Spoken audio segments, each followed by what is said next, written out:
Yo, what is going on, everyone? Today we have another Rick and Morty video. Hope you guys enjoyed this one. Make sure to hit that subscribe button and watch till the end. Hey, welcome back. If you're here, you probably already know the drill. Get comfortable. Pull the blanket a little tighter. Let the day go. Tonight we're going somewhere very specific together.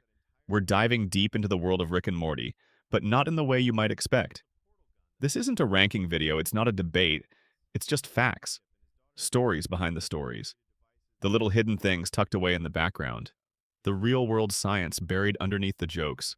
The accidents that became catchphrases, and the decades-long chain of small, strange decisions that somehow resulted in one of the most beloved animated shows in the history of television. So let everything else quiet down. Nothing needs your attention right now. We're going somewhere slow and interesting, and you can stay as long as you like. Shot Part 1. The accidental beginning of everything.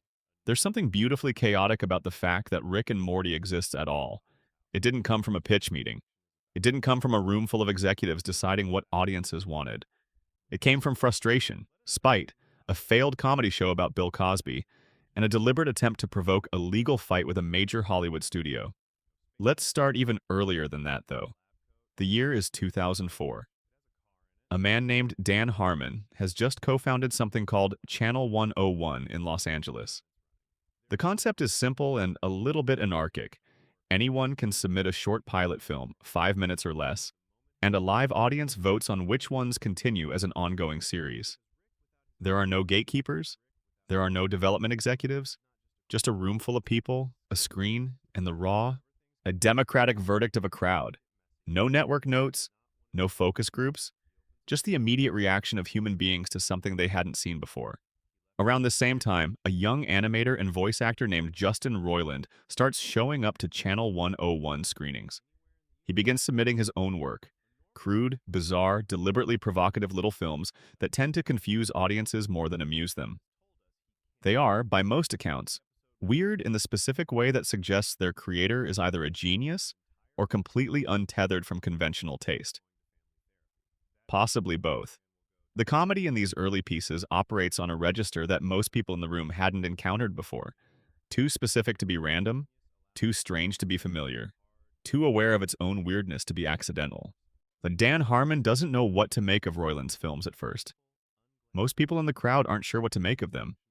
But Harmon finds something in them that he can't quite name. Some quality of genuine strangeness that feels different from shock value for its own sake.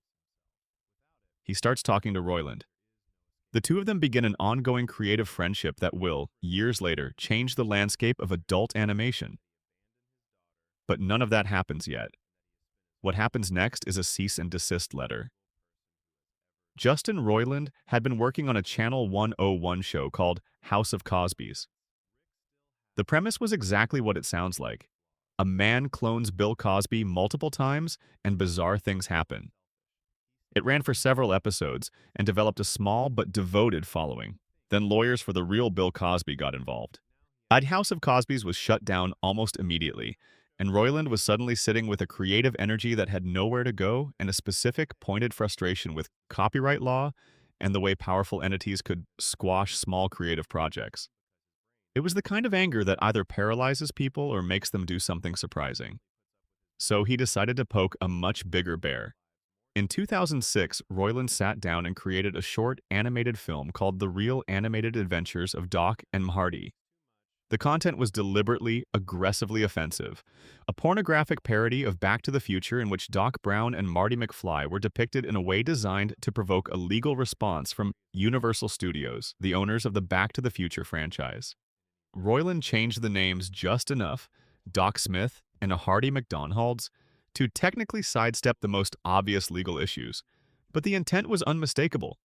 He was, in his own words, trying to troll a major Hollywood studio.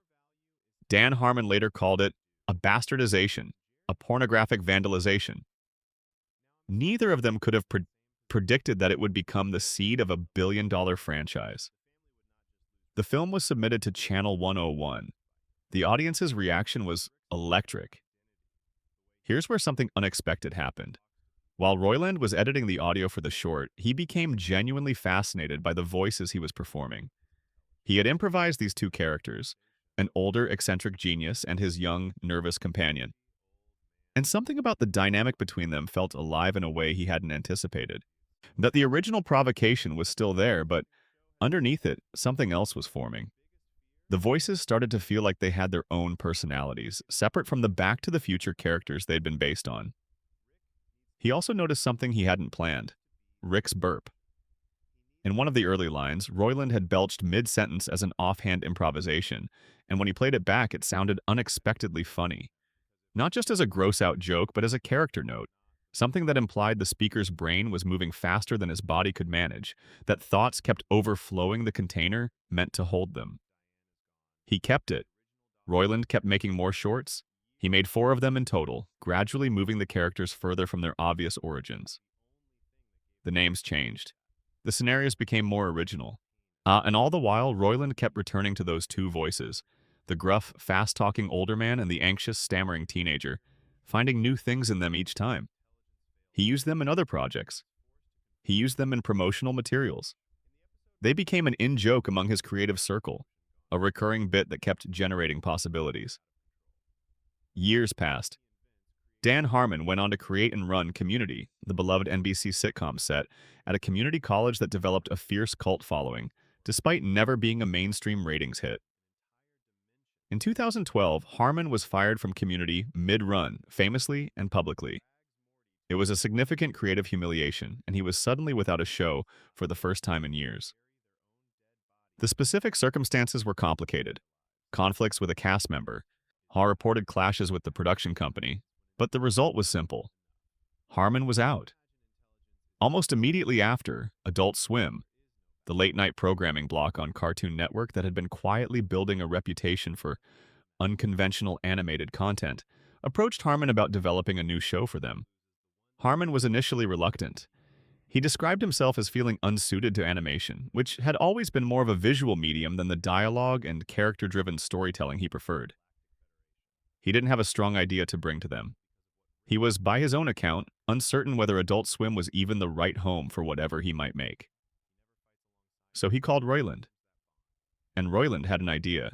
He still had those 2 characters, Doc Smith and Mahardy, by now transformed beyond recognition from their Back to the Future origins, but still carrying the essential dynamic that had always felt right to him: the genius and the nervous kid. Royland pitched them to Harmon. Harmon immediately felt it.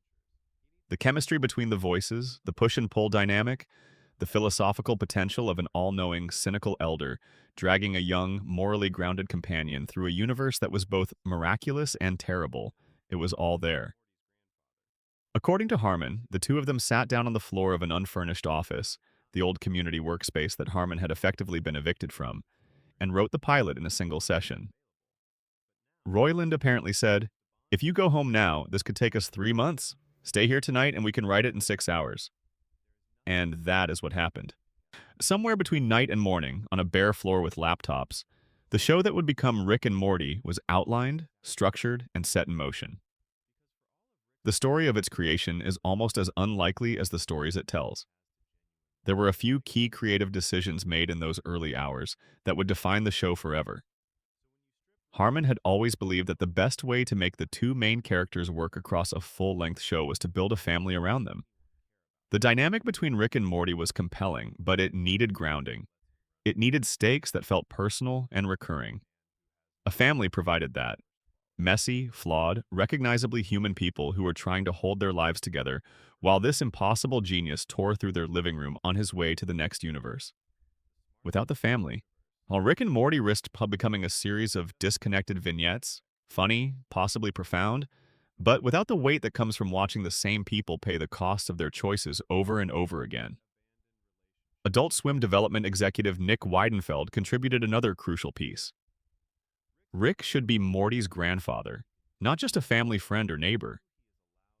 The generational gap added something that hadn't existed in the original Doc and Marty shorts: a specific kind of emotional weight. A grandfather has history. A grandfather has grief. A grandfather who has spent decades doing incomprehensible things in the darkest corners of the universe comes home carrying all of that in his bones. Making Rick Morty's grandfather made every adventure a family matter. and made every piece of Rick's hidden damage something that the family would eventually have to reckon with. The show was picked up to series in October 2012. The first episode premiered on December 2nd, 2013. Roiland had initially wanted the show to consist of one 11-minute segment per episode, but Adult Swim pushed for a half-hour format. The longer runtime turned out to be essential. It allowed the writers to build a second storyline in most episodes, usually the family's domestic life while Rick and Morty were off adventuring, which deepened the world considerably and made the show feel more inhabited. The domestic B-plots are, in many episodes, where the show's most emotionally precise moments happen, where Jerry and Beth's marriage shows its cracks, where Summer's isolation becomes visible, where the household has to absorb another round of damage from whatever Rick has set in motion. Adult Swim had initially been uncertain about Roiland voicing both title characters. There were practical concern, the workload, the potential confusion, but more than that, the character of Morty felt underdeveloped in the early pitches, not quite distinct enough from Rick to justify giving both voices to the same person. Harmon solved this by writing 4 short premises that showed Morty in a more assertive role, demonstrating that the two characters could have genuinely different personalities and contrasting emotional registers even coming from the same voice. The network approved, and Roiland became the only voice actor in major American television history to voice both protagonists in an ongoing series of this scale, a feat he would repeat at smaller scale throughout the entire run of the show in episodes where he also voiced multiple secondary characters. The theme song is worth its own moment here. That iconic electronic piece, the one that feels like a descendant of the classic Doctor Who theme, all synthesizers and cosmic restlessness, was not written for Rick and Morty. It was written by composer Ryan Elder for an entirely different project, a rejected Cartoon Network pilot that Roiland had been developing called Dogworld. Dogworld was a show about a world where intelligent dogs had enslaved humanity. It never made it to air, but the theme Elder had composed for it was too good to simply disappear. And when Rick and Morty needed music, that piece became its heartbeat. The show even acknowledged this in its second episode, Lawnmower Dog, which repurposed several of Dogworld's central ideas, the premise of intelligent dogs, the concept of enslaved humans, as a kind of recycled creative tribute. If you listen to Lawnmower Dog, knowing the Dogworld backstory, it plays like a memorial to a show that never existed. Rick and Morty is full of things that arrived from somewhere else and found a more permanent home here. Part 2. Rick Sanchez, the smartest person in the room. Richard Sanchez. Rick Sanchez, C137, the Rickest Rick, is one of the most complex characters in American animated television history. He is simultaneously an inspiration and a cautionary tale, a genius and a broken man, and a figure of tremendous power whose greatest enemy is himself. And almost none of what makes him compelling on screen arrived by design. Most of it emerged from the collision of the original inspiration, Dan Harmon's philosophy of character, and Justin Roiland's instinctive performance over years of recording sessions. The most obvious thing about Rick is where he comes from. His lab coat, his white spiked hair, his garage full of impossible devices, his habit of building technology that casually outpaces the combined output of entire civilizations. All of this is in direct lineage from Emmett Doc Brown, the inventor from Back to the Future. Roiland has described his voice for Rick as beginning as a horrible Doc Brown manic impression, something he was doing purely for comedic effect in those original Channel 101 shorts. Over time, and as the character evolved, the performance became something distinct, faster, darker, more layered. But the origin never quite disappeared. You can still hear it in the cadence, in the high-energy rambling, in the way Rick speaks like his brain is always moving faster than his mouth can keep up. The impression became a character. The character became a person. There's another source that rarely gets mentioned. Mr. Fantastic, Reed Richards from Marvel Comics. Dan Harmon has noted that Rick's character concept was drawn partly from the idea of what it would look like if the most intelligent human being imaginable had no institutional framework around him. No Fantastic Four, no heroic responsibility, no one who could hold him accountable. Just the raw intelligence operating without restraint, without structure, without anyone around who was capable of saying no to him in a way that actually landed. Reed Richards, for all his considerable flaws as a Marvel character, has people who check him. He has teammates who push back. He has a family structure that, however dysfunctional, imposes consequences on his worst impulses. Rick does not. This is the fundamental difference that makes Rick feel dangerous in a way that most fictional geniuses do not. Rick's catchphrase, "Wubba Luba Dub Dub," is one of those wonderful accidents of improvisation. In the original script, the character was supposed to be spinning around on the floor, making a sound like Curly from the Three Stooges, specifically whoop whoop whoop whoop whoop. Royland, who is dyslexic, misread the line in the script and improvised something completely different. Now, what came out was "Wooba Luba Dub Dub." The writers and producers heard it and immediately felt it was funnier and more interesting than what had been written. It stayed. And then it became something more. In the same first season, the show revealed that in the language of bird person's people, "Wooba Luba Dub Dub" means, "I am in great pain, please help me." That revelation recontextualized an apparent nonsense catchphrase as something quietly devastating. Rick had been screaming his suffering into every room he walked into, and no one around him understood the words. Even his signature expression of exuberant joy was a direct translation of anguish. Rick's characteristic burp, that mid-sentence interruption that became one of the show's most recognizable elements, also started as an accident. And it can be heard in the very first Doc and Marty short from 2006, where Royland made it as an offhand improvisation and then kept doing it because he found it funny. The burps were always improvised in the recording booth. Even when the scripts indicated that a burp should happen somewhere in a line, Royland would do multiple takes with burps in different places, and the editors would choose which placement worked best. Finding the right moment for the burp was, by Royland's account, genuinely one of the harder parts of performing Rick. It needed to feel natural, and natural burps don't follow scripts. The comedic effect depends entirely on the interruption feeling unplanned, which means the planning involved in achieving that feeling is considerable. But the character's alcoholism is handled with a specific kind of seriousness that takes the show years to fully reveal. In the early seasons, Rick's drinking feels like a character shorthand, a quick way to establish that he's self-destructive and uninterested in convention. By the later seasons, we understand it differently. Rick drinks because he's in pain. He drinks because stopping to feel what he actually feels would be more than he can handle. He drinks because it's one of the few chemical interventions capable of temporarily quieting a brain that otherwise never stops processing the full, terrible weight of what he knows about the universe. In the Pickle Rick episode, the therapist Dr. Wong puts it plainly and without cruelty. Rick's intelligence isn't what makes him exceptional. It's what he uses to avoid being ordinary. As his genius is his escape hatch from having to be a person, specifically from having to be the person he became after everything he lost. Dan Harmon explained the character this way in the Season 1 commentary. The Rick part of any person is the part that says we have to do this, we have to go there, we have to keep moving. And the Morty part is the depressive counterweight that says, I'm not sure we should do anything at all. Most people live somewhere between those poles. Rick has pushed the Rick side so far that it's taken on a life of its own, a force of will and intelligence and forward momentum that has stripped away everything that didn't serve it. He has become an engine of action that can no longer stop and feel. On the mythology around Rick C-137, specifically, the show's designation for the primary version of Rick that we follow took several seasons to fully assemble. The C-137 designation refers to his original dimension, the universe he was born into. The show eventually revealed in its 5th season finale that this Rick's backstory is one of genuine tragedy. His wife Diane and his original daughter Beth were killed by an attack from another version of Rick, a version who became known as Rick Prime.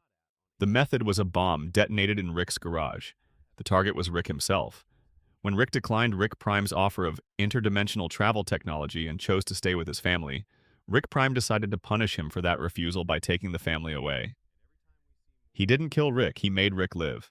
Now, what makes this origin particularly devastating within the show's mythology is what happened afterward. Rick C-137, who had prior to this event been a relatively ordinary scientist, someone with a family and a home and a life organized around those things, invented his own portal gun from scratch, independent of any other Rick. He is the only version of Rick, aside from Rick Prime himself, who independently developed interdimensional travel.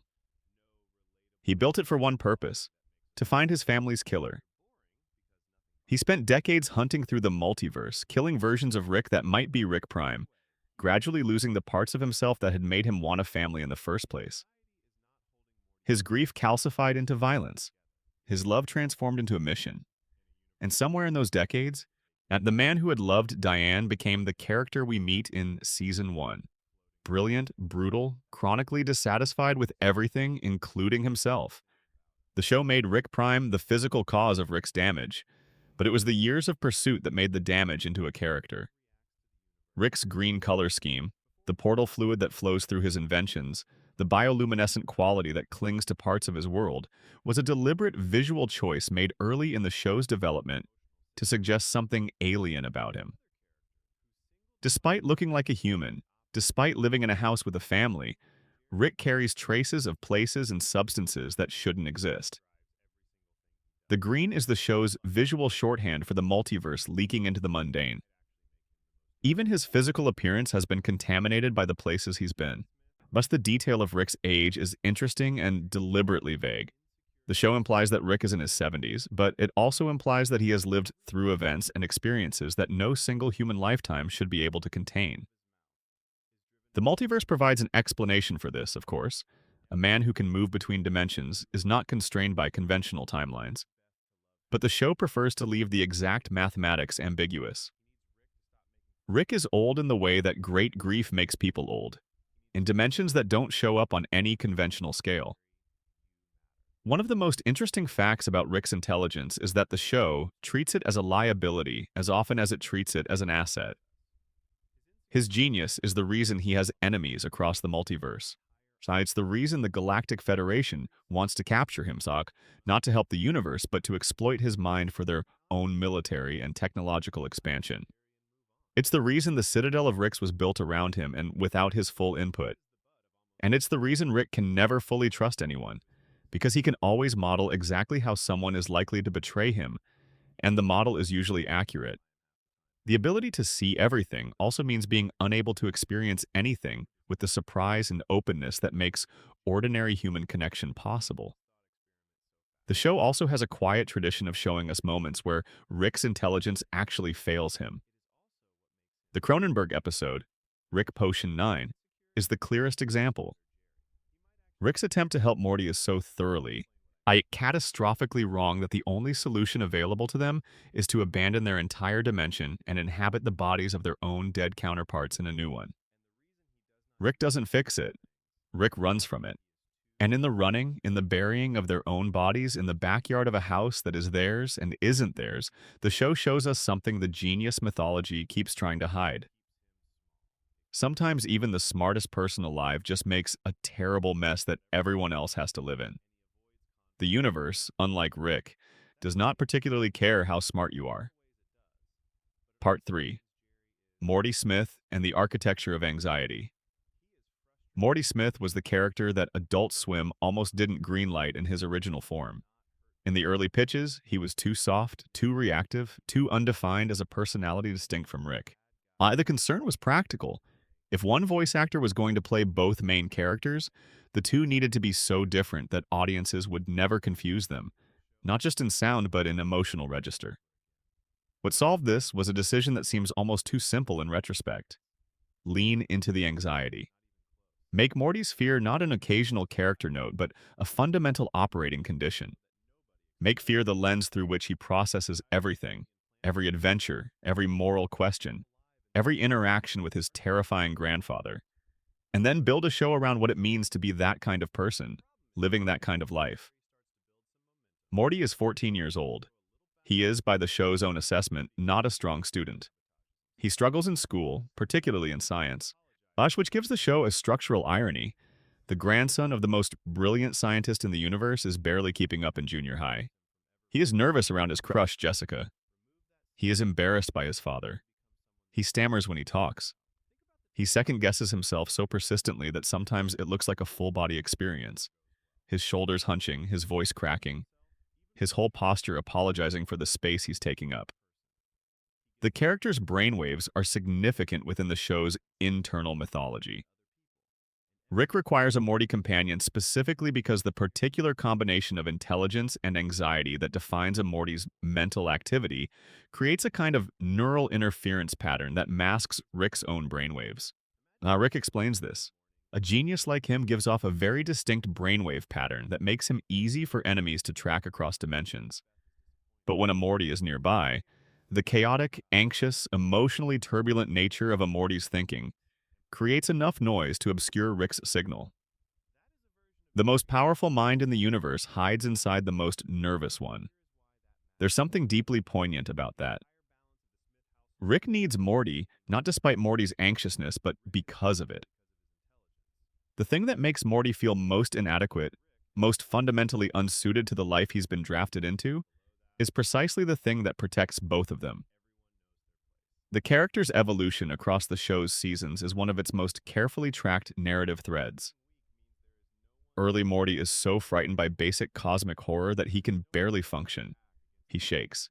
Yeah, he cries. He begs to go home. By the middle seasons, something quieter and more disturbing has set in. Morty has started to adapt. He handles weapons more easily. He makes tactical decisions faster. He processes death with less visible anguish. He starts to look, in certain lights, like a version of his grandfather. The show is careful to frame this not as growth, but as damage. There's a pivotal episode where we discover that Rick has been using a device to erase Morty's traumatic memories without his knowledge or consent, and that Morty has so many erasable memories that entire shelves of small vials represent years of his life that he no longer has access to. He has been through so much horror that his grandfather determined it was kinder to simply remove the evidence. The memories are gone, but the shapes they left in him remain. And he flinches at things. He reacts faster than a 14-year-old should. His nervous system has been trained by experiences his conscious mind no longer has access to.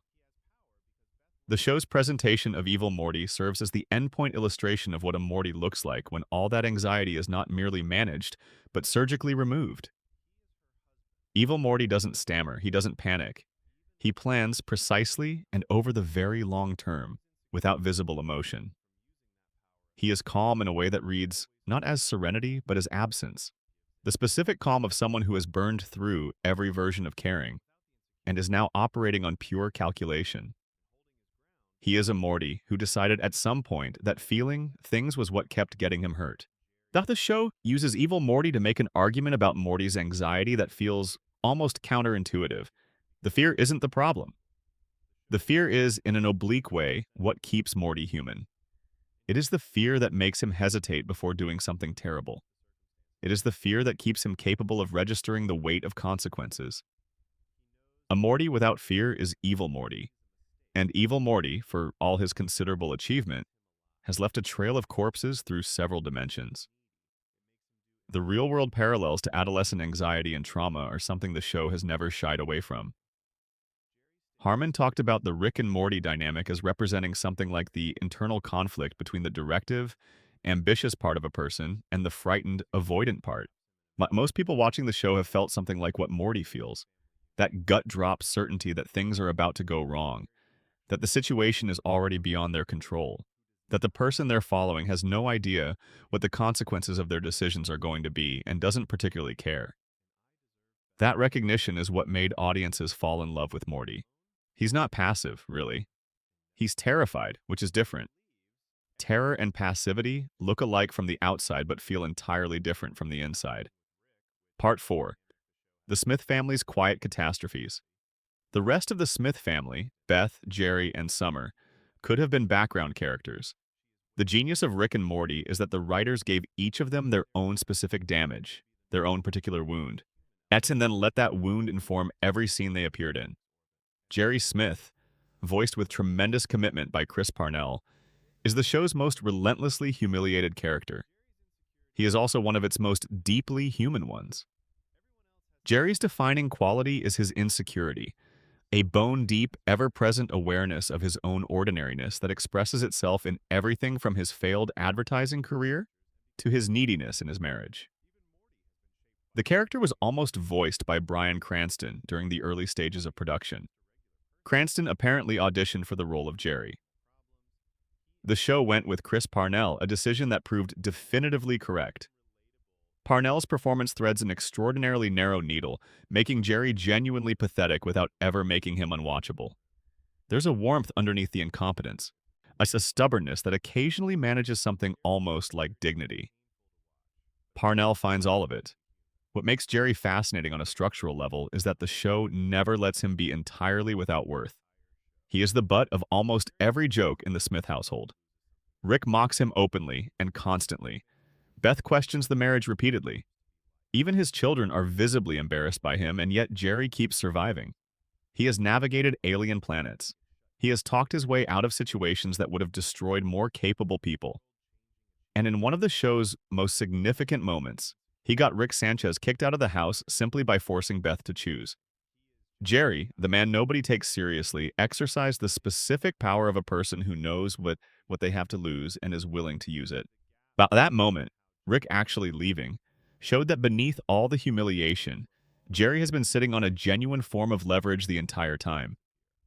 His insecurity is the only thing preventing him from wielding it more often. Beth Smith is voiced by Sarah Chalk with a controlled tension the role demands. Beth is a horse surgeon, not the career she planned, not what her intelligence should have allowed her to achieve. The show is explicit about why she ended up here: an absent father, an unplanned pregnancy, a marriage made for reasons that had more to do with fear of abandonment than love. Her daddy issues are treated as a genuine psychological condition with genuine consequences, a wound that has shaped every major decision she has ever made. But what's quietly unsettling about Beth is the hints the show drops about who she might have been without those constraints. Rick made weapons for young Beth, toys that were functionally dangerous instruments, built for a little girl who apparently showed a facility for thinking through mechanisms of harm. The show maintains deliberate ambiguity about this, which may be the point. In one of the show's most significant philosophical gestures, Rick offers Beth a choice that reveals everything about her psychological situation. He tells her he can create a perfect clone of her to stay behind and live her current life while the real Beth goes off and explores the universe. The catch is that Beth herself won't know which choice she made. She will be given the same memories regardless, unable to tell from the inside whether she is the Beth who stayed or the Beth who left. This offer is designed to free Beth from the anxiety of the decision, but it also reveals Rick's fundamental belief about his daughter, that she deserves more than the life she's been given, but that she may not be capable of choosing it directly. The offer is an act of love wrapped around a profound statement about how Rick sees Beth's limitations. Summer Smith, voiced by Spencer Grammer, is the oldest child, and her character arc across the show is essentially the story of a teenager's demand to be taken seriously in a family where the most interesting person in the universe has already allocated all available significance. Rick brought Morty into his adventures for practical reasons. Morty's brainwaves provide cover. Summer was never asked. And this exclusion, combined with the discovery that she was an unplanned pregnancy that Beth and Jerry almost didn't follow through with, gives her need for external validation, a specific emotional foundation that the show treats honestly. Summer's journey into Rick's world is entirely self-initiated. She inserts herself into situations she isn't invited to. She demands to be included. She performs competence and confidence until competence and confidence become real. And gradually, across several seasons, she earns Rick's respect through sheer insistence, through refusing to accept her assigned role as the sibling who stays home. The show presents this as both admirable and concerning, because the same environment that is shaping Summer into someone capable is also stripping things from her that she should be allowed to keep.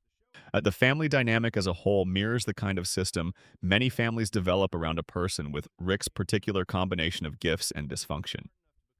Rick is too useful to exclude, but the cost of keeping him around is visible in every person who lives under the same roof. Beth compromises her standards, Jerry shrinks himself, Morty absorbs damage, Summer fights for recognition she shouldn't have to fight for. The household is organized around Rick's needs in the way that households often organize around their most powerful, most disruptive member. Everyone bends to accommodate the person who won't bend. What the show does brilliantly is make this arrangement feel both recognizable and quietly catastrophic. Part 5. The Multiverse, Many Worlds. and the real science of infinite realities. One of the most remarkable things about Rick and Morty is the degree to which its central premise is rooted in real theoretical physics. The multiverse isn't a concept the show invented. It arrived from a specific place at a specific moment in the history of science, and it carries philosophical implications that are still being worked through by physicists today. The foundational idea is called the many worlds interpretation, and it was first formally proposed by physicist Hugh Everett in 1957. Everett was working on his doctoral dissertation at Princeton and trying to solve one of quantum mechanics' most persistent headaches, the measurement problem. In quantum mechanics, particles don't exist in definite states until they're observed. Before measurement, they exist in what's called a superposition, a mathematical description that encompasses multiple possible states simultaneously. When you measure, the superposition collapses into a single definite outcome. The Copenhagen interpretation, which had been the dominant framework since the 1920s, essentially said, "Don't ask what's happening before measurement." Everett found this unsatisfying to the point of intellectual frustration. His counterproposal was audacious. What if the wave function never collapses? What if all possible outcomes of every quantum event actually occur, but in separate branches of reality that can never interact with each other? Under the many worlds interpretation, every quantum event, every particle interaction, every measurement, every choice at the microscopic level causes the universe to branch. One branch contains the outcome where the particle went left. Another contains the outcome where it went right. Both are equally real. Both continue to evolve. The universe is not a single story. It is a vast, endlessly branching tree of stories, all of them equally real, none of them able to communicate with the others. This is exactly the multiverse of Rick and Morty with one crucial difference. The show gives its characters portal guns. Real physics, as far as we can determine, offers no mechanism for traveling between branches.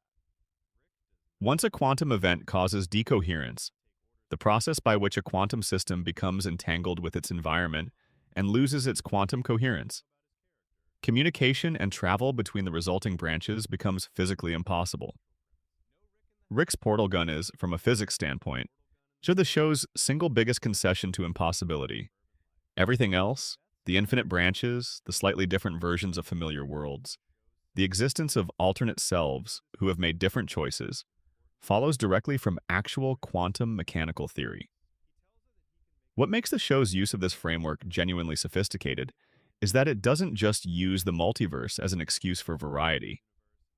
It uses it to explore what it would actually mean, philosophically and emotionally, to know that everything you've ever done has also happened differently in an infinite number of alternate versions. The show asks if there is a version of you who made the better choice, and another who made the worst possible choice, and every variation in between, what does that do to the concept of personal responsibility? What does it mean to value a specific person if an infinite number of nearly identical versions of that person exist? What does it mean to grieve if the person you're grieving is somewhere still alive? These are not questions the show answers directly. It's more interested in watching its characters live inside those questions without resolution. The episode, A Wrinkle in Time, is the show's most explicit engagement with quantum mechanics. Rick has frozen time for an extended period, which causes a form of temporal quantum uncertainty when it's restarted. Morty and Summer's arguments cause the uncertainty to grow, eventually splitting reality into two parallel timelines, then 4, then 16, then 64. Rick illustrates the situation by opening the front door to reveal the house floating in darkness surrounded by Schrodinger's cats, a direct reference to Erwin Schrödinger's famous 1935 thought experiment. The image is funny, but it's also physically accurate in its implications. The situation is unresolved precisely because it hasn't been observed in a way that forces a definitive outcome. The cats are everywhere and nowhere.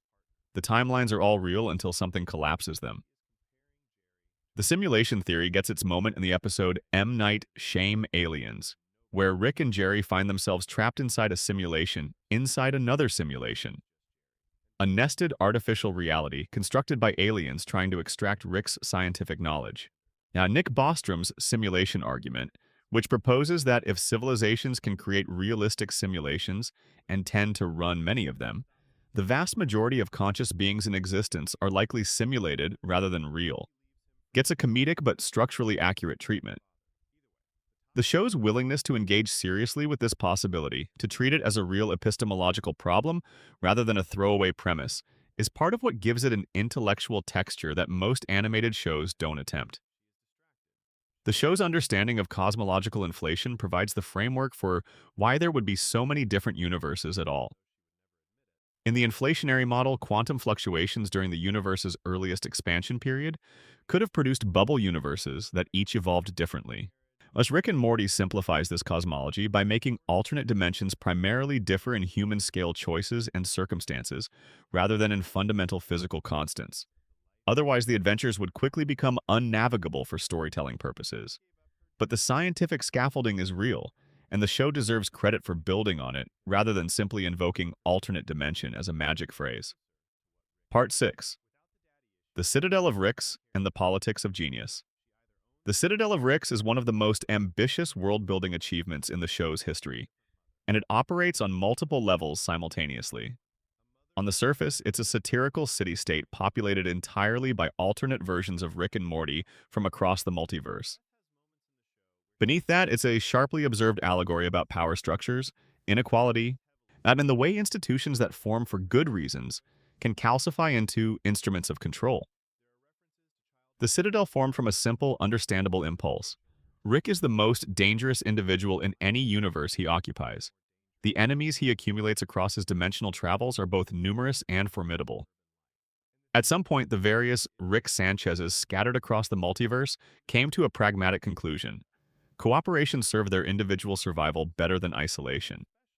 A shared space, a pooled resource, a place where Ricks could exist among beings capable of understanding them. It made sense.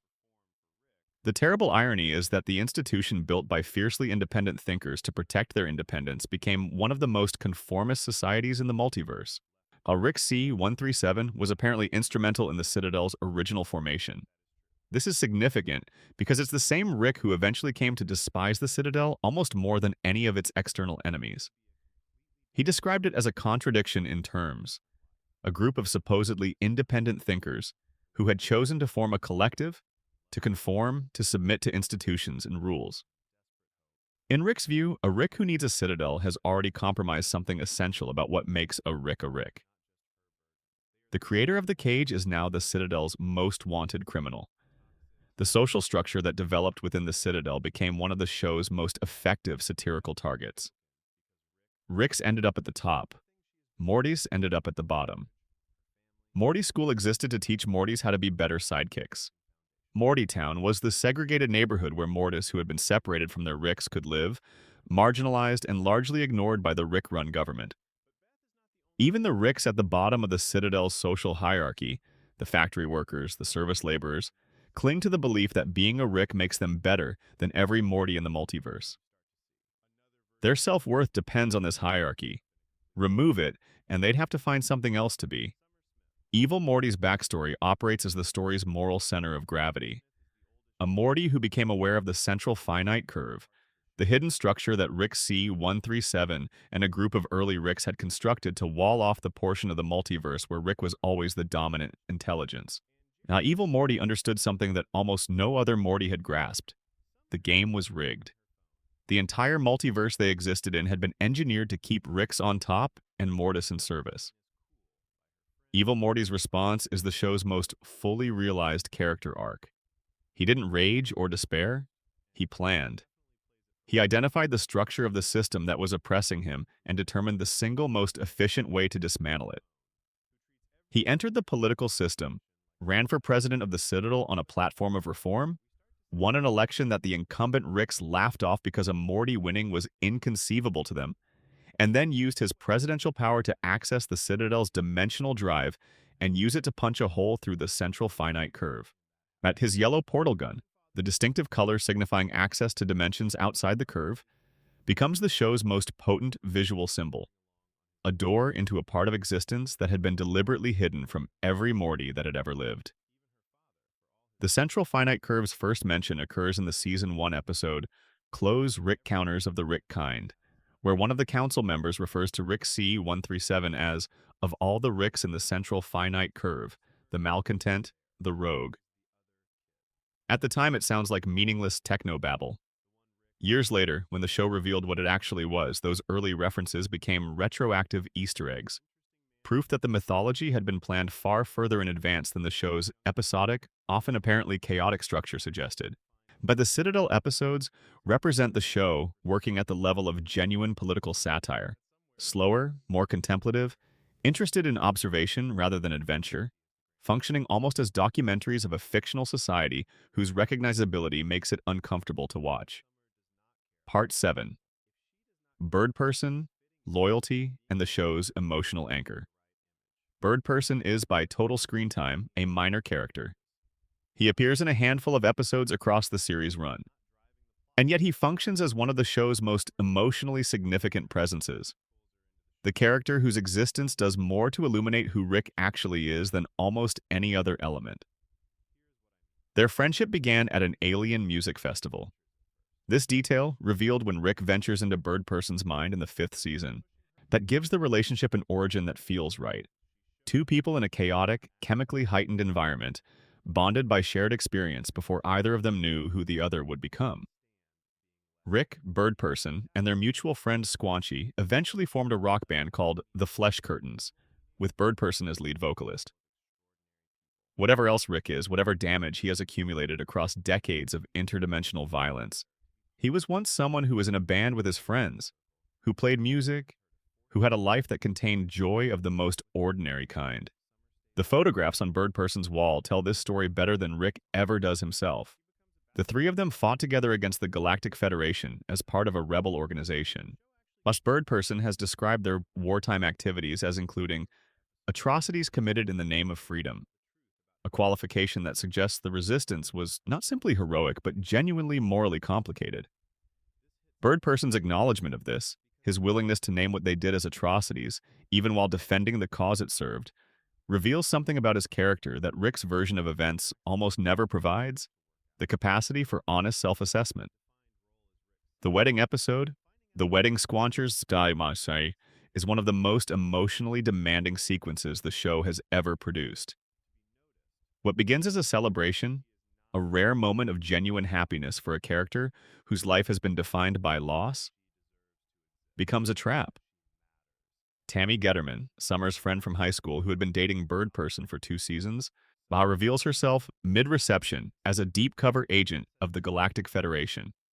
She shoots Bird Person multiple times. The room erupts into chaos. Squanchy transforms and fights to give others time to escape. Rick watches his best friend die. The show eventually brings Rick face-to-face with Phoenix Person, Bird Person's body rebuilt by the Federation as a cyborg weapon. The encounter works precisely because of everything we know about what Bird Person meant to Rick. This body, these features, these mannerisms, occupied by something that has no idea who Rick is. Rick's eventual recovery of Bird Person, entering his mind directly to pull him back from wherever Phoenix Person had buried him, is one of the show's most quietly extraordinary gestures. Rick, who never admits to needing anyone, who built his entire self-presentation around the idea that attachment is a liability, goes into his best friend's subconscious and refuses to leave without him. What he finds there is a younger version of himself in Bird Person's memories. Idealistic, warm, capable of things the current Rick no longer seems to have access to. The encounter forces Rick to look at himself through the eyes of someone who remembers him before the damage. It is, quietly, one of the most intimate moments in the show. Part 8. Hidden Architecture, Easter Eggs and Background Details. The writers and animators of Rick and Morty have always treated the show's background as a second text, a layer of meaning and reference and foreshadowing that rewards patient, attentive viewers without being necessary for casual ones. As the time travel stuff box is one of the show's most beloved running visual gags. Sitting in Rick's garage from the very first episode, it's a plain cardboard box labeled with those 3 words. And that's it. Dan Harmon explained that the writers had decided very early in the show's development that they would not use time travel as a plot device. The box is their way of acknowledging that the technology exists within the show's universe while simultaneously shelving it. We have it. We've decided not to use it. It's in the box. In later Rick and Morty comic books, the box is revealed to be a deliberate trap, a device that captures any entity that comes looking for Rick's temporal secrets. Even the meta joke has its own lore. But the parasite foreshadowing across 2 episodes is one of the most satisfying bits of hidden continuity in the show. In Morty Night Run, an episode that is otherwise entirely about something else, there is a brief moment where Rick is loading alien rocks into the ship. On those rocks, if you look carefully, are small, bright pink eggs. 2 episodes later, in Total Recall, the Smith family discovers their home has been infested by memory-implanting parasites. The mystery of how they got into the house is treated as an aside. But those pink eggs on the rocks are the answer. The show had told us exactly how the infestation happened before anyone knew an infestation was coming. The Gravity Falls crossover required extraordinary planning. Justin Roiland and Alex Hirsch coordinated specific details across shows, across networks, and across a year of production. In a Rick and Morty episode, Rick opens several portals in rapid succession, and a specific collection of items, a mug, a pen, a notebook, falls out. Those same 3 items are shown disappearing through a portal in a Gravity Falls episode that aired a full year later. The Gravity Falls episode hadn't even aired yet when the Rick and Morty one was written. They planned it that far in advance. These crossovers were never announced, never marketed, never pointed at. They existed purely as gifts to attentive viewers who happened to love both shows. Bill Cipher, the dream demon from Gravity Falls, appears briefly in Rick and Morty's background. Morty and Dipper appear in each other's show's crowd scenes. The connection is real and deliberate and never explained. But Rick's bedroom wall shows pictures of adventures that had happened, and, in one frame, a character from an episode that hadn't aired yet. Aberdolf Linkler, a genetically engineered hybrid of Abraham Lincoln and Adolf Hitler, appears on Rick's conspiracy board before his episode. Rick is tracking his own continuity from his bedroom, which implies an awareness of his adventures as events to be mapped and cross-referenced, rather than simply lived. Dan Harmon's vanity card changes over time in ways that reflect his personal life. A warm domestic image in the early seasons. A lonely figure surrounded by empty bottles after his divorce in 2015. Something gentler again when he entered a new relationship. The show's creator grieving on screen, in a medium most audiences look at for 2 seconds before the next thing starts. But the character's visual design carries specific, deliberate imperfections. Season 3 art director Jeffrey Thompson explained that the directive was to avoid characters looking too normal to live in the Rick and Morty universe. The slight wrongness in proportions, the mild distortions, the way bodies occasionally bend a little more than they should. All of this is intentional.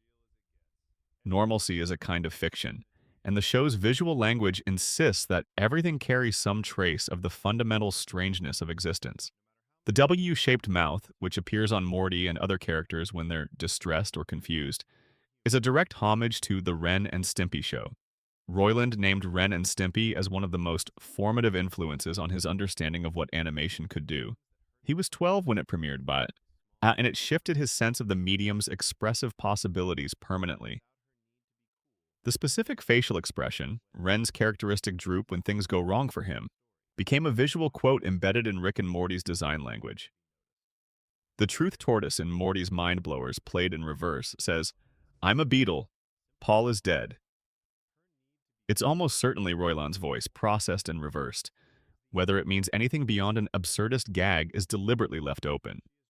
The show enjoys planning things that could be meaningful and could be jokes, maintaining the ambiguity as the feature. Part 9. The Writing Room and the Architecture of Stories. Rick and Morty is famous for the long gaps between its seasons. Season 1 ended in April 2014. Season 2 didn't begin until July 2015. Season 3, after being renewed in August 2015, didn't fully air until the summer of 2017, with only a surprise 1-episode preview on April Fool's Day. The delays frustrated fans intensely. The show acknowledged this with sardonic glee, most memorably when Rick observes that episodes of South Park are made in a single week while Rick and Morty takes much longer. "Yeah," he says, "or we're slow." It's the show making a joke about its own production schedule with a level of confidence that can only come from not being particularly sorry about it. What the weights reflect is the demands that Dan Harmon's writing method places on the production process. Harmon works through what he calls the story circle, a framework he developed in the late 1990s while running Channel 101. The story circle is his adaptation of Joseph Campbell's hero's journey into something practical and usable for episodic television. 8 steps that a character moves through in any given episode. The 8 steps are you, a character in a zone of comfort; need, they want something; go, they enter an unfamiliar situation; search, they adapt and look for what they need; find, they get it; take, the price of having it; return, back toward where they started; change, they are not the same as before. These steps describe a circle because the character who returns is not the character who departed, and the transformation means that the zone of comfort at step 8 is the same place but experienced differently than the zone of comfort at step 1. And Harmon insists the story circle be applied not just to episodes as a whole, but to individual scenes, to characters' journeys within episodes, to the macro arc of a season. Nothing moves forward unless someone is moving through the circle. The result is writing that feels emotionally complete even when the plots are absolutely insane. Even when the episode involves a sentient pickle fighting government assassins in an air duct, the emotional architecture underneath is rigorously human. In Season 4, the show built an entire episode around this methodology. Never Rick and Morty places Rick and Morty on a story train, a vehicle that generates narrative experiences. When Rick looks at the diagram of the train's circular path, it's explicitly divided into 8 segments. The circles are shown on screen. The show is making its own structure visible, turning its narrative methodology into a joke that only worked if you knew the methodology existed. It's meta in the specific, affectionate way that only a show deeply comfortable with its own process can manage. The episode ends with Jesus Christ derailing the story train, which is either a joke about Deus Ex Machina plotting or a deeply theological statement about the limits of narrative structure, or both simultaneously. It is both simultaneously. The writing room demands Harmon's specific kind of analytical attention. Every story has to answer the question of why this matters to someone. Not why should the audience care, but why does a character care? What are they actually trying to get, and what is the genuine cost of getting it?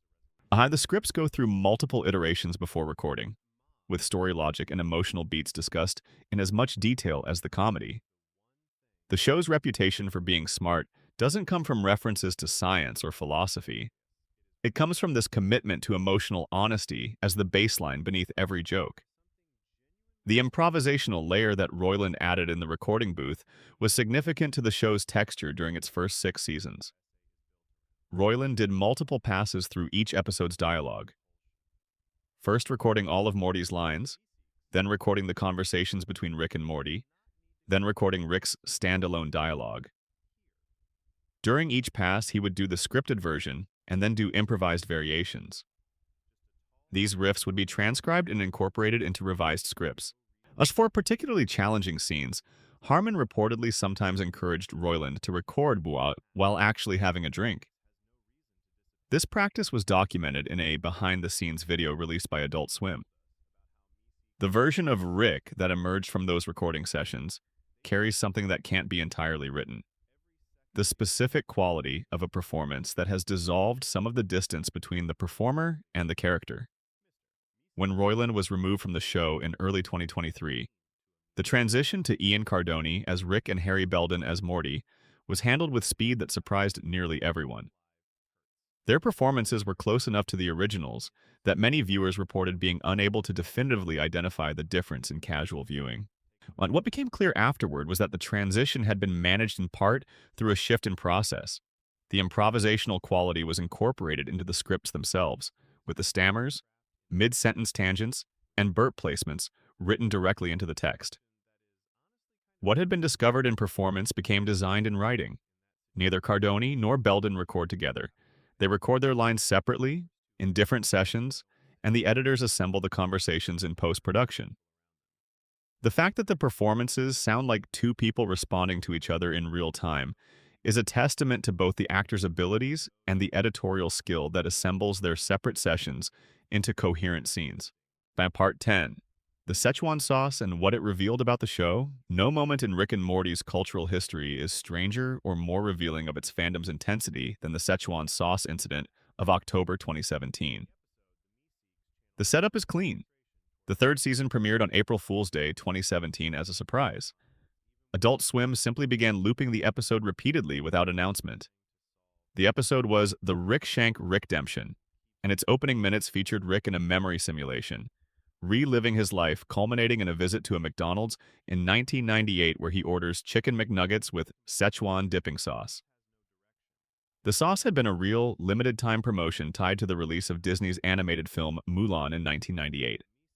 It had existed for a few months, disappeared, and been largely forgotten. Rick's closing monologue, declaring that getting that sauce back is his series arc, that it could take 9 seasons, that nothing else in any of their adventures matters as much as that sauce, is played for absurdist comedy. It's a Rick joke, reducing the grandiose to the mundane, suggesting that the smartest being in the universe has pinned all his hopes and dreams on a fast food condiment. The fan response was not absurdist. Fans launched a sustained campaign. McDonald's, recognizing a marketing opportunity, sent Roiland a large jug of the sauce and announced a one-day-only return on October 7th, 2017. They had, by subsequent accounts, severely underestimated the demand. Some locations received 20 sauce packets to distribute. 20. What followed was reported by news organizations across the country. Fans lined up overnight. Now they drove from other states. A couple drove from Canada across the border and found no sauce. One individual at a California McDonald's climbed onto a counter and fell off it. Police were called to several locations. The McDonald's corporate chef who had managed the re-release later described receiving thousands of hate messages, including death threats, within 10 minutes of the announcement that supplies were running out. He described it as the worst batch of hate mail he had ever received, all over a small packet of teriyaki-based dipping sauce. McDonald's issued an apology, promised to make it right, and in February 2018 released 20 million packets. Certain eBay listings for individual sauce packets had reached prices of nearly $1,000 in the chaos of October 2017. By February 2018, anyone could simply ask for one at a participating location. The Szechuan incident is the most concentrated illustration of something that had been building since the show's earliest seasons. Rick and Morty had developed a fandom of a specific, distinctive intensity. Not all of that intensity was admirable. The show attracted a vocal subset of fans who invested in Rick's nihilism not as something the show was interrogating, but as something it was endorsing. Harmon has never hesitated to push back against that reading. Rick is not aspirational. Rick is a cautionary tale. His contempt is not intelligence, it is the costume that intelligence wears when it's trying to hide grief. But the show's cultural footprint has also produced genuinely wonderful things. Writers who worked on Rick and Morty have gone on to remarkable careers. Michael Waldron became one of the architects of the Marvel Cinematic Universe's multiverse storytelling, writing for Loki and later Doctor Strange in the Multiverse of Madness. Jeff Loveness wrote Ant-Man and the Wasp: Quantumania. Mike McMahon created Star Trek Lower Decks. Alex Hirsch became an executive producer of Netflix's Inside Job. The show won Primetime Emmy Awards for Outstanding Animated Program in 2018 and 2020. It was renewed in 2018 for 70 additional episodes in a single unprecedented order. By any measure, Rick and Morty is not just a cult success story. It is one of the defining American animated series of the 21st century. Part 11. The Secret, the Fan Theories, and the Things the Show Won't Explain. There is a secret. Roiland talked about it in an interview, acknowledged its existence. I confirmed that a fan on Reddit had figured it out, and then declined to confirm which specific Reddit post had gotten it right. He described it as something the writers had agreed upon early in production, something they wanted to be true about the show's universe, something they would hide in the details but never explicitly reveal. The most commonly cited fan theory is the idea that Rick is an older version of Morty. That C-137, Rick and C-137 Morty, are the same person at different points in their timeline, that Morty's destiny is to become Rick. This would explain the neural compatibility, the specific way Rick treats Morty, the depth of the emotional investment that underlies all of Rick's apparent indifference. It would mean that Rick is not merely attached to Morty, he is Morty. He is watching his own youth from the other side of a life he has already lived. The dimension jumping, the self-destructiveness, the drinking, all of it would be a man who knows exactly what's coming for the boy he was and cannot prevent it, because he is also the cause of it. Another popular theory is that Rick is aware he's a character in a fictional universe, aware that his existence is authored, that the suffering he has experienced was written by someone, that the question of meaning in his life has a specific and perhaps devastating answer. This would give his nihilism a very different flavor. Not the conclusion of a man who has surveyed the universe and found it empty, but the conclusion of a man who has found the universe's author and found that author's purpose is insufficient. Neither theory has been confirmed. The show is comfortable with this. It has always been comfortable with unresolvable things. There are things the show simply won't explain, and it will not apologize for that. Rick and Morty is a show about people who don't get the answers they're looking for, and the show extends that condition to its audience with a certain integrity. You're not supposed to know everything. Neither are they. Part 12. Bird Person's Band, Rick's Past, and the Life Before the Show. One of the most quietly devastating details in the entire show is also one of the most easily overlooked. There are photographs on Bird Person's wall that tell the story of Rick before he was the Rick we know. When Morty visits Bird Person's home planet in Get Swifty, an episode mostly about something entirely different, he sees the photographs. Rick and Bird Person, young, standing next to an aircraft. Rick and Bird Person in what appears to be a band lineup. And one of Rick holding a baby, believed to be Morty, suggesting that Bird Person was present at Morty's birth. The band detail was later expanded. Young Rick, Bird Person, and Squanchy formed a rock band called The Flesh Curtains, with Bird Person as lead vocalist. The terrifying nihilistic super genius who now treats every form of creative endeavor with contempt was, in his younger years, someone who made music with his friends. He had a band. He played shows. He was, by whatever standard applied to a young Rick, someone who chose joy. The Galactic Federation controls over 6,000 planets and is primarily ruled by an insectoid species called the Gromflamites. Rick is, by any definition the Federation would recognize, chaos. His portal technology, his interdimensional movement, his refusal to be contained or tracked, all of it makes him an existential threat to an organization built on knowing where everything is and controlling what it does. The Federation's eventual collapse, engineered by Rick in the Season 3 premiere by hacking their economic system and reducing the value of their currency, the Blemflark, from 1 to 0, happens almost offhandedly. Rick destroys an interstellar government as a side effect of a prison break. The show doesn't dwell on the implications of this. Hundreds of millions of beings under Federation control experience the collapse of their financial system simultaneously. Rick's primary motivation in doing this was to get back to his family and to drive his son-in-law away. But the scale of the collateral consequence against the pettiness of the personal motivation is one of the show's darkest jokes, and it isn't framed as a joke at all. The Galactic Federation simply falls, off-screen, as a consequence of Rick having a bad day. Part 13. The animation, the music, and the sound of a universe. The sonic landscape of Rick and Morty is as carefully constructed as its visual one. Ryan Elder, who composed the theme, remained the show's primary composer for most of its run. His score moves fluidly between electronic ambience and live orchestration, between comedic underscore and genuine emotional weight. The show has never been shy about deploying silence. Some of its most devastating moments arrive without music, the absence of sound creating an atmospheric pressure that music would have diluted. The alien languages developed for the show follow consistent internal rules.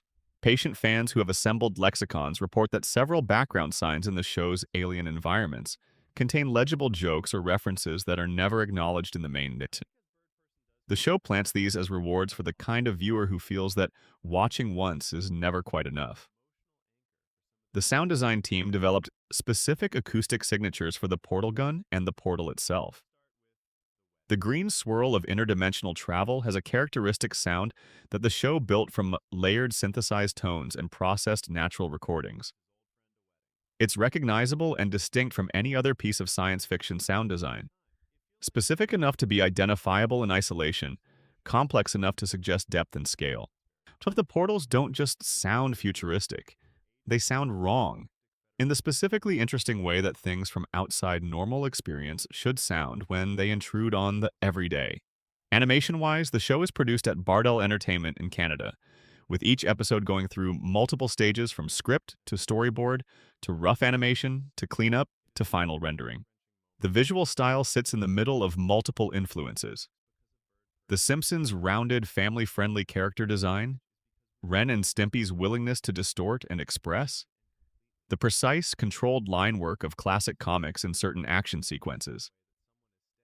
The characters are drawn slightly wrong in specific ways that are consistent enough to feel intentional. Nothing in Rick and Morty is accidentally off-model. The offness is the model. It is the show's visual argument that the universe is strange, and that anything pretending to be normal is pretending. Part 14, the show's legacy and why it keeps going. Rick and Morty's continuation past the departure of its co-creator is unusual in the history of television. Shows lose essential personnel. Sometimes they collapse. Sometimes they find new footing. The case for Rick and Morty's survival was built on something the show had been constructing for years, a creative infrastructure that could outlast any individual contributor. Dan Harmon's story circle methodology, embedded into the writer's room, meant that the show's narrative framework was institutional rather than personal. The world, the characters, the mythology, all of it existed in a documented, detailed form that new collaborators could learn. The 70-episode renewal order from 2018 guaranteed the show's existence through at least its 12th season. What has kept the show alive in more than just the contractual sense is the thing that always kept it alive: the emotional honesty underneath the jokes. The nihilism is real, but so is the love. The darkness is genuine, but so is the stubborn insistence on connection that keeps the characters coming back to each other despite everything. Rick and Morty is a show about people who shouldn't be able to sustain relationships, a man too broken to let anyone in, a boy too frightened to push back, and yet who find, through the specific accident of their adventure together, something worth protecting. Every season brings new elements to this dynamic. New threats, new revelations, new versions of old wounds. But the emotional core stays constant. Two people in a universe that's trying to break them down, and the question of whether love is enough to hold against that pressure. The answer the show gives, episode by episode, is not a clean yes. It's something more complicated than that. It's a maybe. It's a stubborn, battered, frequently failing maybe. And somehow that's the most honest answer the show could give, the one that matches the experience of actually loving people in an indifferent universe, which is what, in the end, all of us are doing every day. The show has been on the air for over a decade. It has gone through the death and rebirth of its title characters' voices. It has outlasted the personal and professional collapse of one of its creators. It has navigated fandom controversies. It has grown from a small cult offering to a billion-dollar franchise. And through all of that, the fundamental thing it is: a funny, dark, emotionally honest story about a broken man and a frightened boy navigating a universe that doesn't care about either of them, has not changed. There's something almost Rickish about the show's own persistence. It should, by several reasonable assessments, not still be working as well as it does. And yet there it is, still finding new ways to say the same true thing, still in pain, still going. And that's where we'll leave it tonight. There's always more to say. Beside that, the show has been accumulating facts and mysteries and beautiful accidents for over a decade now, and every season adds more layers to the architecture. But for tonight, let everything sit quietly. Let the facts settle in however they like. Let Rick's burp find its place, let Morty's anxiety feel, just for a moment, like something familiar instead of something to fix. Let the central finite curve remind you that the universe is larger than you can hold in your head, and that this is not, in the end, a problem you need to solve. The universe is very large and very old and doesn't particularly care about any of us. But the show keeps going. And so do you. If you found your way here and spent any part of tonight with these stories, thank you for being here. If you made it all the way through or fell asleep somewhere around the multiverse section, both outcomes are good. Both were the plan. If you want more nights like this, the subscribe button is right there, and it costs nothing. The channel exists because of people who come back, and every person who sticks around makes the next video possible. Sleep well. We'll do this again soon. Q Pickle Rick, history, ASMR, and the occasional interdimensional rabbit hole. Subscribe at youtube.com/@QPickleRick bonus section. 100 additional facts, details, and hidden corners. Let's keep going. The night is still young enough, the pillow is still comfortable, and the show has more to give. Here are 100 more things about Rick and Morty that most people haven't heard, arranged in the slow, unhurried way that's best for letting information settle without demanding that you hold on to all of it. The show's first season finale, Rixie Business, was the episode that introduced Bird Person and Squanchy. It was also the first episode where the show demonstrated it could sustain an emotionally significant interpersonal relationship alongside the comedy. The party that fills the episode's runtime is genuinely chaotic and funny, but the conversations that happen at the edges of it, Morty talking with Bird Person, learning fragments of who Rick used to be, are doing something different. They're building mythology quietly, in a room full of jokes. The episode 60 Minutes, the interdimensional cable episode in Season 1, was born partly from a practical challenge. Roiland and Harmon needed to fill an episode and had the idea of generating content through pure improvisation. Roiland improvised the fictional shows and commercials from alternate dimensions entirely without script, which gave the episode a quality of genuine spontaneity that feels unlike anything else in the series. The fictional TV shows that Rick and Morty channel surf through, quick-cut absurdist vignettes about alien entertainment, are pure Roiland improvisation, some of which runs for longer than intended because what emerged was too funny to cut. Meanwhile, the episode's B-plot, Beth and Jerry watching alternate universe versions of their lives, finding versions where they never had children and lived dramatically different existences, is one of the show's most quietly devastating emotional sequences, sitting inside an episode that presents itself as primarily a comedy exercise. The phrase, "Get Swifty," the title of a Season 2 episode and the name of the song Rick and Morty perform for alien judges who control Earth's fate, was another improvised moment. Roiland was recording dialogue for the episode and improvised a simple, repetitive phrase that made the writers and producers laugh hard enough to build an entire plot around. The song Get Swifty, consisting of the words "Get Swifty," variations on those words, and instructions that amount to taking off your pants, became one of the show's most beloved comedic set pieces and a fan anthem at conventions. It is, compositionally, almost nothing. The humor is entirely in its confidence. The Vindicators are the show's parody of superhero teams, introduced in a Season 3 episode. They are intended to represent exactly what the Avengers or Justice League would look like if they had all the attendant dysfunction of real organizations. Egos, hierarchies, interpersonal grievances, people who are technically capable but personally terrible. The episode is also a fully functional murder mystery, structured as an Agatha Christie story set inside a superhero framework. The solution, that Rick himself, drunk and blackout, built the entire elaborate death trap as a message to Morty, lands as both a plot twist and a character reveal, demonstrating that Rick's unconscious mind is as sophisticated and purposeful as his conscious one. Pickle Rick is consistently rated among the show's most popular episodes and consistently misread. The episode is a survival story and a comedy, but it's also, structurally, not an argument between two competing ideas about what therapy is and what it's for. The action, Rick turning himself into a pickle to avoid going to family therapy, then engineering increasingly improbable ways to survive as a pickle, is counterpointed by the therapist scenes where Beth, Summer, and Morty sit with Dr. Wong and say things that are genuinely difficult to say. When Dr. Wong finally turns to Rick and diagnoses his intelligence not as a superpower, but as an avoidance mechanism, she's doing it in front of his family. The therapy session is doing more damage to Rick's self-concept than anything the rats and the assassins managed to accomplish. The Galactic Federation's currency collapsing in the Season 3 premiere was a deliberate reference to the show's writer's experience with the 2008 financial crisis.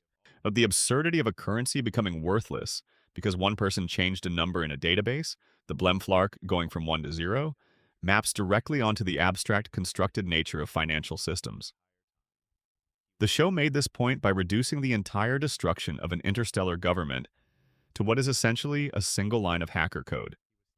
Everything the Federation was, its military, its bureaucracy, its ability to enforce order across 6,000 planets, depended on a number, and when the number changed, everything built on top of it collapsed simultaneously. The show's fourth season episode, the Vat of Acid episode, is a love story. It doesn't present itself as one, but structurally it is. Morty gets a device that lets him create save states of his life, and he uses it to live an entire relationship from beginning to end, experiencing years of joy and grief in sequence, only to learn when the device is taken away that the costs of those experiences are real and will be paid, regardless of whether he chooses to remember them. The episode ends with Morty sitting in silence, having lost everything he experienced, and being told that the pain of the loss is still his to carry.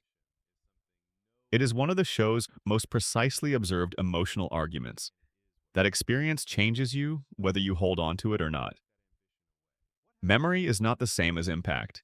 The episode Total Recall, the Parasite episode, works as a piece of storytelling craft because it discovers its solution logically within its own established rules. The parasites can only implant positive memories. Therefore, the way to identify the real people in the room is to remember a time when they did something bad. The episode builds to a moment where each real family member has to prove their realness by accessing a genuinely unpleasant memory of themselves. Jerry, crucially, can be verified by a memory of him being terrible. The episode's emotional revelation, that love is not made of perfect memories, but of the full range of experiences, including the ugly ones, arrives through genre logic. It's not stated, it's demonstrated.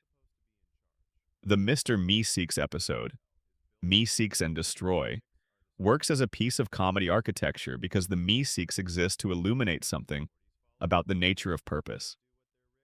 A Meeseeks is an entity created with a single function: complete a task and cease to exist, while their suffering comes from being alive longer than their design intended. The episode plays this for comedy, escalating the Meeseeks' desperation as Jerry's task proves impossible, but the underlying concept is genuine. What is it like to have a built-in reason for existence, to know exactly why you're here and to still find existence unbearable? The Meeseeks answer this question by going insane, which is the show's way of suggesting that certainty of purpose is not the same as peace with existence. Mr. Poopy Butthole's origin remains one of the show's most deliberately unresolved mysteries.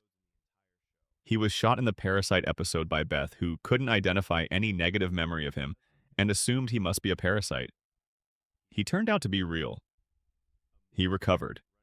He appeared in post-credit scenes across multiple seasons, aging visibly, by going through life events, addressing the audience with consistent warmth. He has become something more than a joke about his own absurd name, a recurring meditation on genuine kindness, as the most subversive quality in a cynical universe.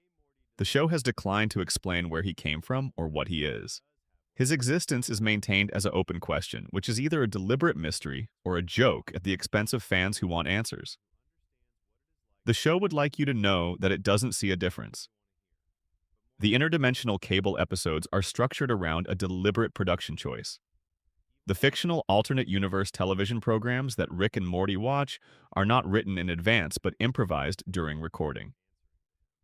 The shows within the show have a specific texture of spontaneity, comedic ideas that begin, develop briefly, and sometimes resolve, but sometimes simply stop when the joke has been exhausted. That differs noticeably from the scripted content around them.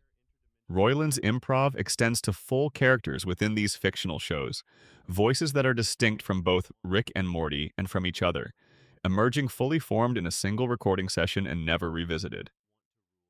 Several of these improvised characters became fan favorites despite having no names, no backstory, and no future. The Season 4 episode Never Ricking Morty was described by the writers as a bottle episode in the most unusual possible sense. Instead of being confined to a single location for production reasons, it was confined to a single narrative structure, the story circle, as its subject matter. The entire episode is about storytelling, about the shape of stories, and about what happens when characters become aware of the structure they exist inside. It's the show eating itself in a way that requires you to already know what it's digesting. Casual viewers who haven't heard of the story circle find the episode confusing. Viewers who know the methodology find it hilarious and then slightly unsettling because it implies that the characters know they're in a story and have opinions about being in one. The show has a complex relationship with its own mythology that it has made explicit on several occasions. In one episode, Rick directly complains about serialization, about being forced to carry the weight of previous events.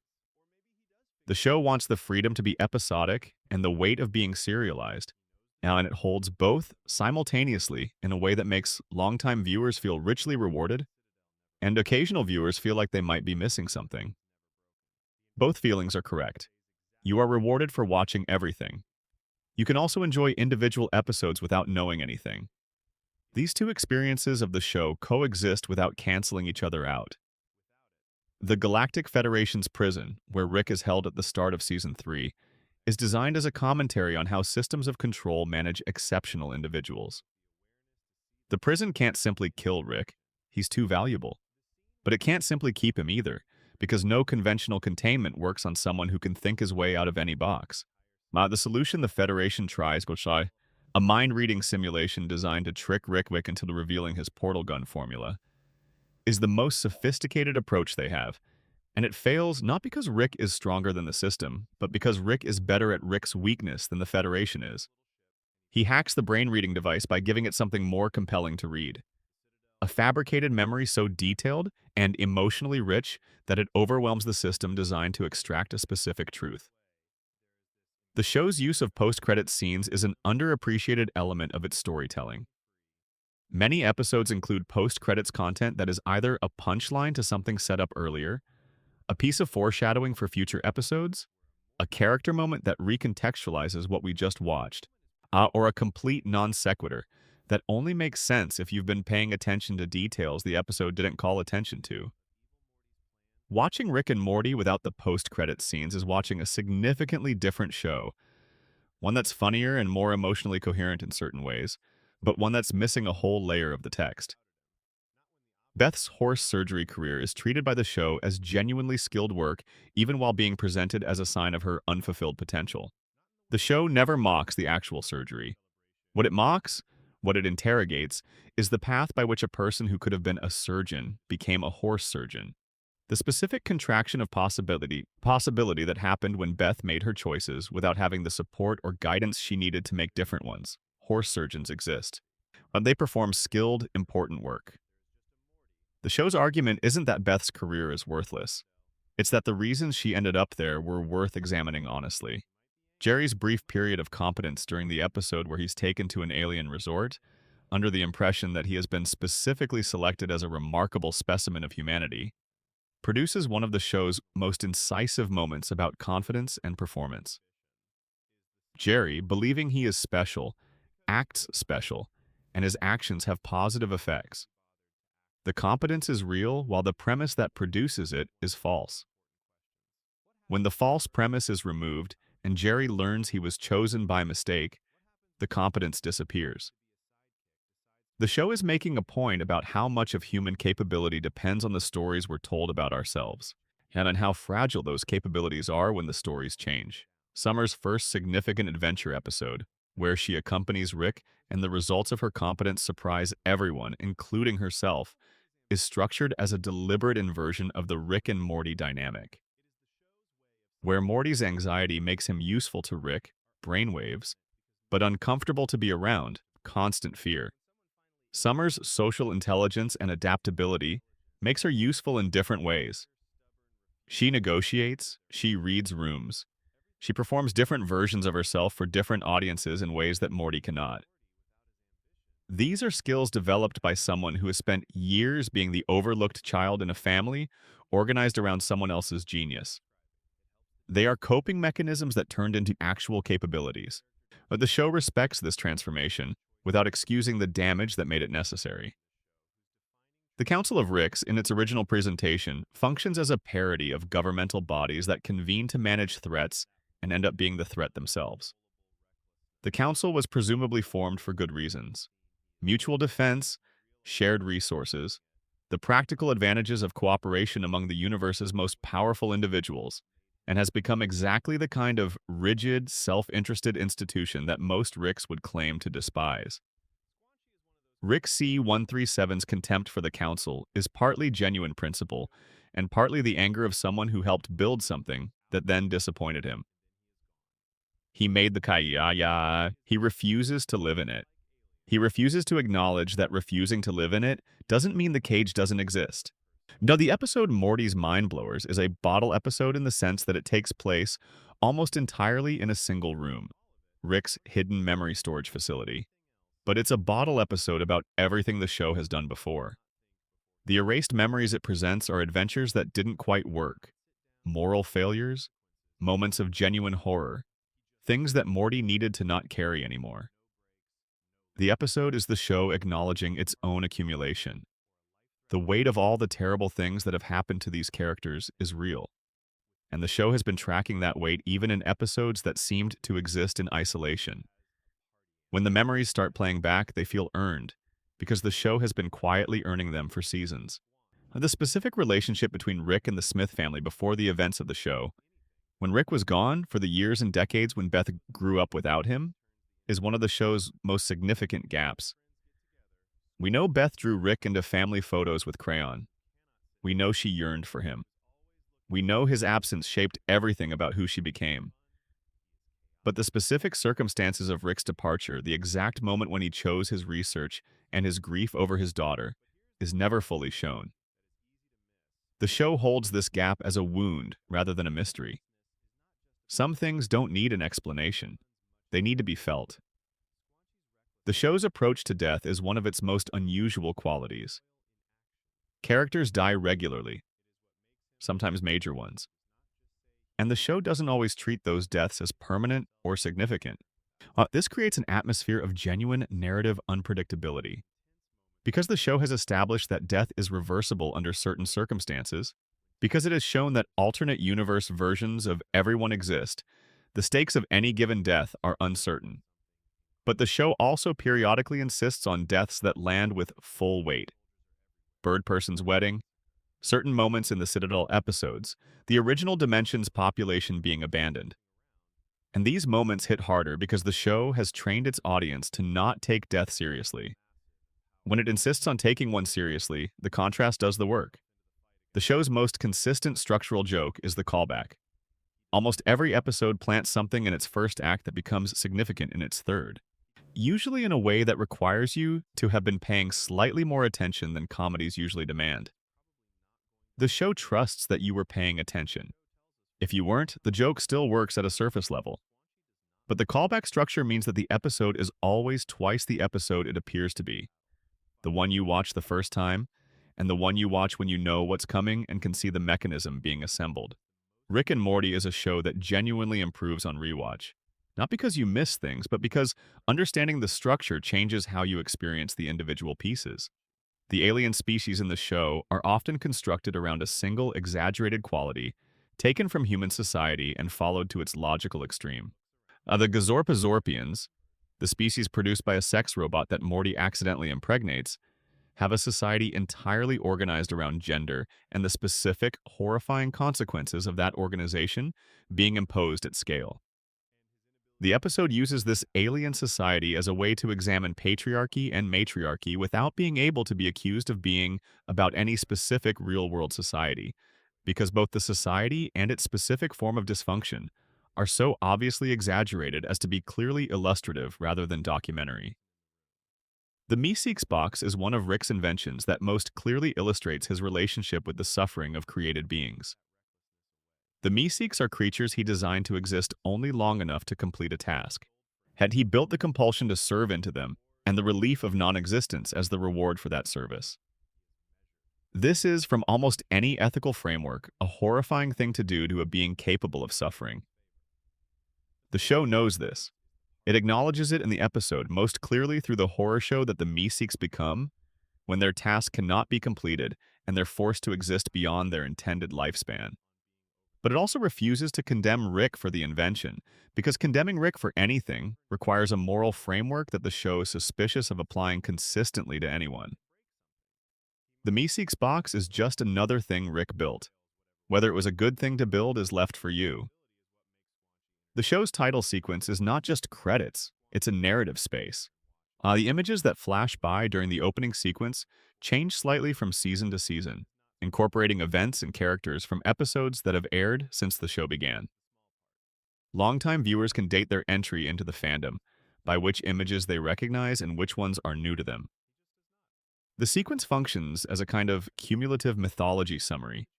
Here is the world, here is what it has become, here is everything you've already seen. It's a small thing, but it's the show's way of saying, every episode, that continuity matters here. The character of Space Beth, the clone of Beth who may be the original Beth, is one of the show's most elegant unresolved questions. Rick created a clone so perfect that even he didn't tell Beth which one she was. Both versions of Beth are living their lives simultaneously, a one on Earth and one across the universe, and neither can be certain which one is the original.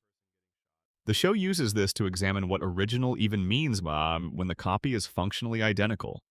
Whether the Beth who went to space is any less Beth than the one who stayed home. Whether the lived experience of the space Beth is any less real for having been built on a copied foundation. The answer the show gestures toward is that it's the wrong question. Both of them are Beth. Original and copy are not actually useful categories for the complexity they describe. The Cronenberg dimension, the original C-137 dimension after the Love Potion disaster, occasionally reappears in the show, usually in the background of scenes involving interdimensional travel.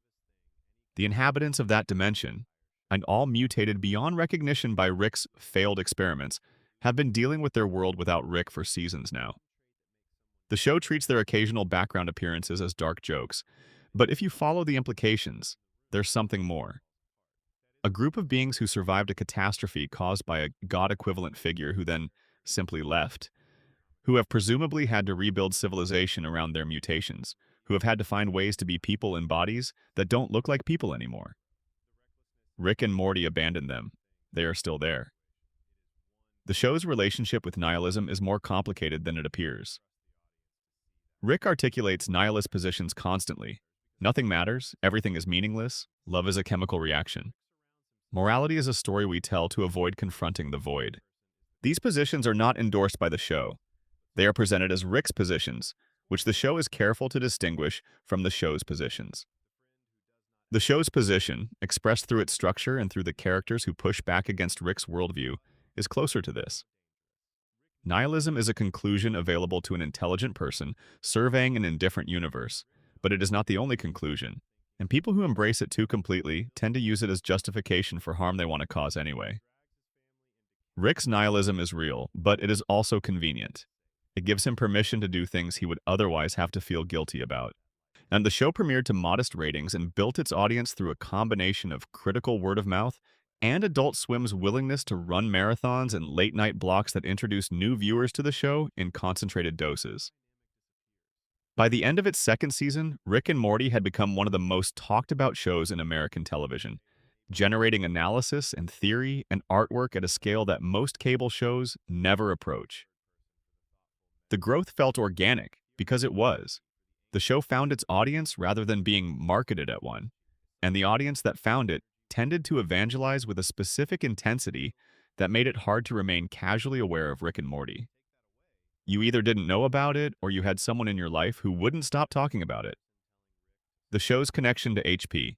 Lovecraft's philosophy of cosmicism, the idea that humanity occupies an insignificant position in a vast, indifferent universe populated by forces that would not notice our destruction, is something Dan Harmon has acknowledged directly.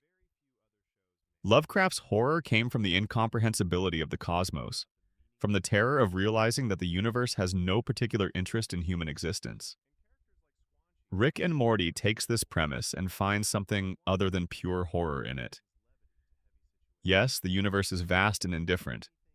Yes, humanity is cosmologically irrelevant. But people still have each other. People still make choices that matter to the people affected by them, even if no one outside of that small circle of connection will ever notice or care.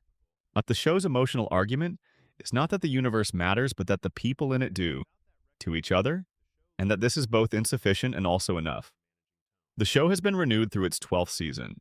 This means that regardless of what happens creatively, institutionally, or personally, Rick and Morty has been contractually guaranteed to exist until at least the early 2030s.